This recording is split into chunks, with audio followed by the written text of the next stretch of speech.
اللہ الرحمن الرحیم۔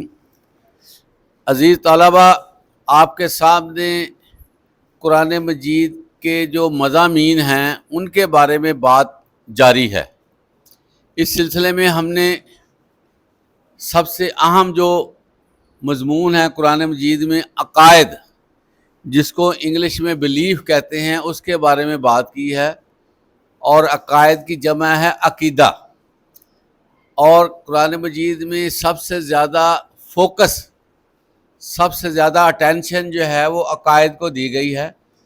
جس کا عقیدہ ٹھیک ہوگا وہ لازمی کامیاب ہو جائے گا، جس کا عقیدہ ٹھیک نہ ہوا، قرآن مجید کے مطابق نہ ہوا، اس کا عمل بھی قابل قبول نہ ہے۔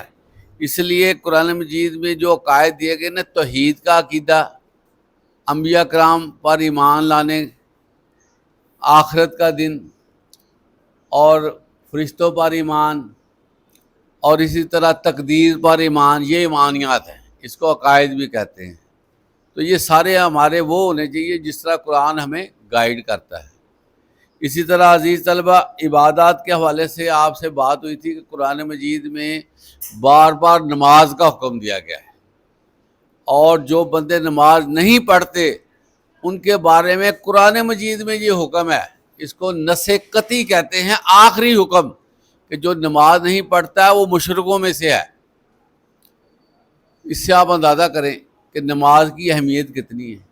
اسی طرح زکوٰۃ اللہ نے فرض کی ہے، اور اسی طرح جہاد کے بارے میں باتیں ہیں کہ اگر تم جہاد نہیں کرتے تو تمہارے مسلمان ہونے کا کیا فائدہ۔ تو یہ ساری چیزیں قرآن میں موجود ہیں۔ پھر معاملات کے بارے میں اللہ فرماتے ہیں کہ تم نے نکاح کیسے کرنا ہے، اور نکاح کے بعد اپنی بیوی کے ساتھ کیسے رہنا ہے۔ اللہ نہ کرے طلاق کا سلسلہ آتا ہے تو طلاق کو کیسے دینا ہے، اور اسی طرح تجارت کیسے کرنی ہے، لین دین کیسے کرنا ہے۔ تو یہ چیزیں جو ہیں قرآن مجید میں موجود ہیں۔ اب ہم بات کریں گے ایک اور اگلا سبجیکٹ، جس کو اخلاقیات کہتے ہیں۔ اخلاقیات کا عزیز طلبہ آپ کو پتہ ہے کہ کیا چیز ہوتی ہے؟ انسان جو اس وقت موجود ہے نا، انسان اگر اس کے اندر سے اخلاقیات وغیرہ نکال دی جائے نا، تو ایک اس کے سائیڈ پہ ڈنگر کھڑا ہو، جانور کھڑا ہو، فرق ختم ہو جائے گا۔ انسان کو انسان بنانے میں اخلاقیات سب سے اہم۔ ایک بندے کا اخلاق ہی نہیں ہے تو اس کا جو بولنا ہے نا، وہ کتے کے بھونکنے سے زیادہ خطرناک ہوتا ہے۔ کتے کا بھونکنا بندے کو اتنی تکلیف نہیں دیتا جس طرح کسی کی غلط بات، جھوٹی بات، گالی کی بات اور 2 نمبر بات سے بندے کو نقصان ہوتا ہے۔ اس کا مطلب کیا ہے کہ بندہ جو ہے نا زیادہ تکلیف محسوس کرتا ہے باتوں کی وجہ سے، اور یہ جو باتیں ہوتی ہیں نا، یہ بندے کو تباہ کر دیتی ہیں، اندر ہی اندر سے ختم کر دیتی ہیں۔ اس حوالے سے اخلاقیات کا جو ہے نا معیار بڑا بلند ہونا چاہیے۔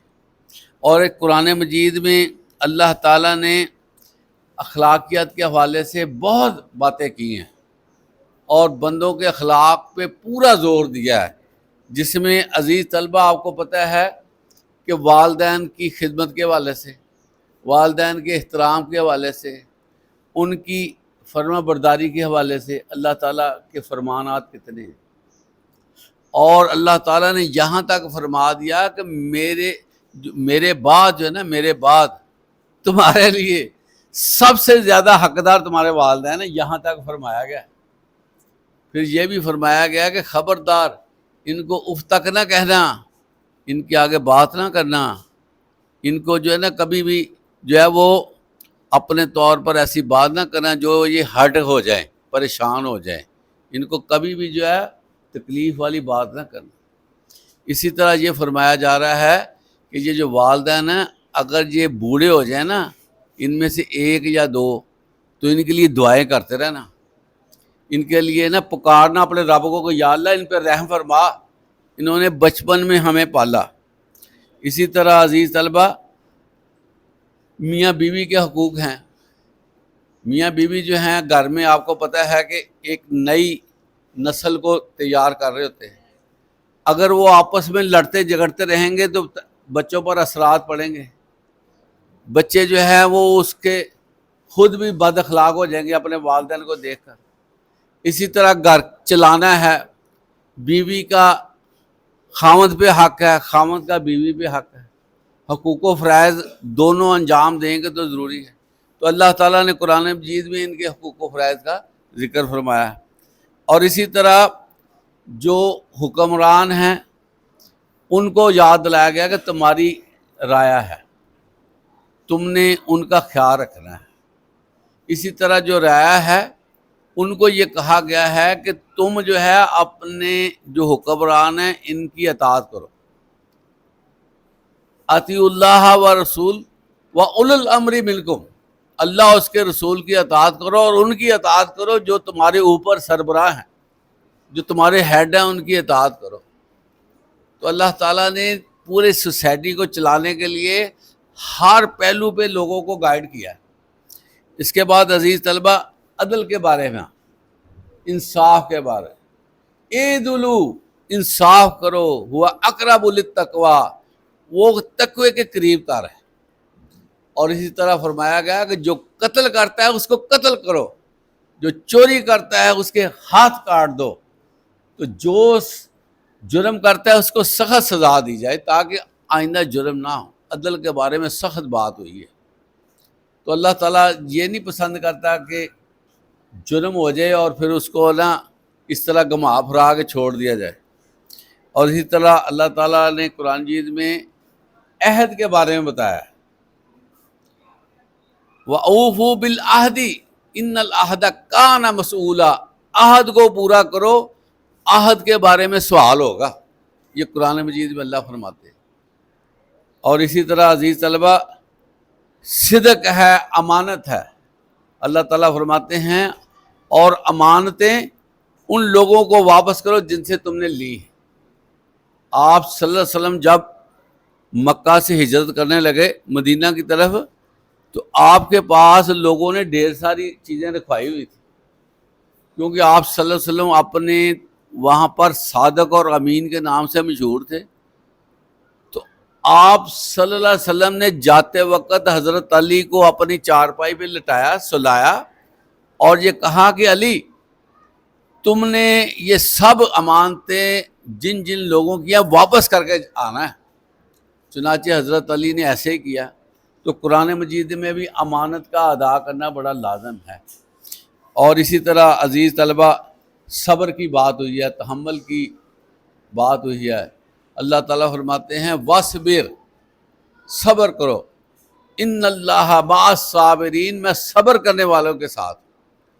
تو عزیز طلبہ یہ جو صبر ہے نا، صبر یہ تحفہ ہے اللہ کی طرف سے، جس کو مل جائے، یہ ہر ایک کو دستیاب نہیں ہے صبر، لیکن جس کو مل جاتا ہے وہ موجیں اڑاتا ہے۔ سب سے بڑی بندے کی جو خوبی ہے نا وہ صبر کی خوبی ہے، کیونکہ گھر میں باہر کئی دفعہ ایسے مواقع آتے ہیں جس میں تکلیف ہوتی ہے، جس میں لوگ حق مارتے ہیں، جس میں لوگ عجیب سی باتیں کرتے ہیں، تو اس وقت بندہ صبر کر لینا اس کو فائدہ ہو جاتا ہے۔ تو اسی طرح عزیز طلبہ قتل کے بارے میں آپ کو پہلے بتایا، زنا کی سزا ہے، بہتان کی سزا ہے، چوری کی، بغاوت کی، بہتان ترازی، شراب نوشی اور جوا اور غیبت سے منع کیا گیا۔ تو قرآن مجید میں اللہ تعالیٰ نے بندے کی اخلاقیات کو خصوصی فوکس کر کے ہر پہلو سے بتایا کہ یہ چیزیں تمہارے لیے خطرناک ہیں۔ اور جن معاشروں میں یہ چیزیں آ جاتی ہیں عزیز طلبہ، وہاں پر جرائم ختم ہو جاتے ہیں، وہاں پر فراڈ، ملاوٹ، دھوکہ دہی اور دوسروں کو اسکپ کرنا، یہ ساری چیزیں ختم ہو جاتی ہیں، سکون ہوتا ہے۔ لوگوں کو اگر رات دروازہ بند کرنا بھول جائے نا تو پھر بھی ان کو فکر نہیں ہوتی کہ کوئی مسئلہ نہیں ہے۔